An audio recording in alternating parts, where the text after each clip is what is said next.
Pimples માટે part 1 માં lifestyle mistake જોઈ હતી. પાર્ટ 2 માં સિમ્પલ આયુર્વેદિક રેમેડીઝ જોશું. નમસ્તે, હું છું doctor Minal Goswami. Body heat control કરવા માટે સવારે ધાણાનું પાણી પીવાનું, જે રાત્રે 1 ચમચી પાણીમાં પલાળી અને નેક્સ્ટ ડે મોર્નિંગમાં પીવાનું, જેથી કરી બોડી હીટ કંટ્રોલ થશે. વરિયાળીનું પાણી, જે ડાયજેશન વધારશે અને બોડીને ઠંડક આપશે. પિત્ત ગુલકંદનો ઉપયોગ કરવાથી બોડી કુલ રહેશે અને એકનેમાં હેલ્પ થશે.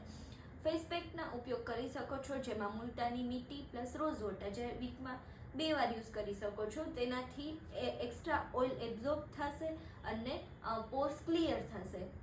બેસન, હલ્દી એન્ડ મિલ્ક, જેનો ઉપયોગ કરવાથી સ્કિનમાં ગ્લો આપશે. અને એલોવેરા જેલનો ઉપયોગ કરવાથી ઇન્ફ્લામેશન ઓછું થશે, મીન્સ કે સૂજન છે એ આપણા સ્કિનની ઓછી થશે.